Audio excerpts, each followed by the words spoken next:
This is the Carnival Firenze, and I am going to share the good, the bad, and the surprising horror from my first time sailing on the Firenze.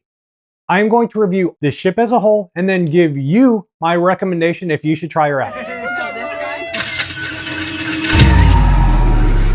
My name is Ruben, and I am not a cruise expert, but I play one on TV. I love food and cruising, but even more, I love sharing my tips and adventures with all of you. So welcome back to my channel. If you want a full tour of the Firenze first, check out this video here and then come right back. Okay, so what was the good, bad, and horrible about the Carnival Firenze? The good. The Firenze is beautiful in its design and decor. If this was your first cruise ever, or even your first cruise on Carnival, you will not be disappointed. It feels like you are on a decently nice cruise ship. Maybe not a premium cruise line, but definitely better than your standard Carnival ship. It just feels nice and doesn't have the tacky decor that you are used to with Carnival. Overall, what I loved about the Firenze was that the food was pretty good. The bad.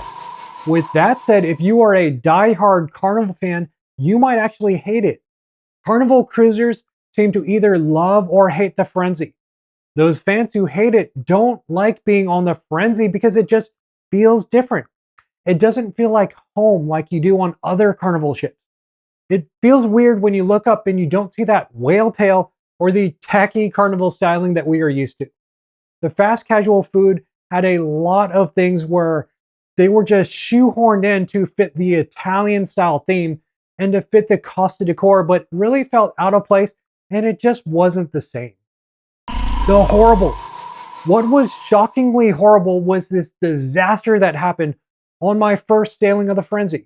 This was a cluster that just pissed almost everyone off. I am actually really surprised that this has not made bigger news and no one seems to be talking about this. The gangway broke, which I later found out happens quite a lot more than it should. None of the crew seemed to know what to do or what was going on. We had almost zero communication via announcements and received conflicting information from the crew what we should do and where we should go. First, we were told to go to deck 0 but not to use the stairs.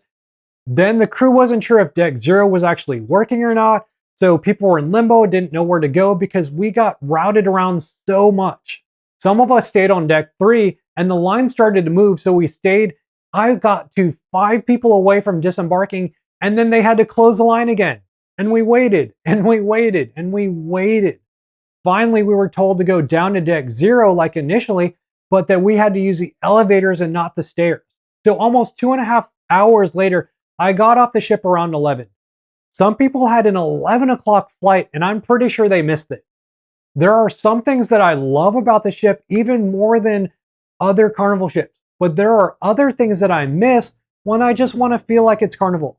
I will probably sail on the Firenze again, but will go in with the mindset that I'm going on a cruise, not a Carnival cruise. If this video was useful, check out this next video.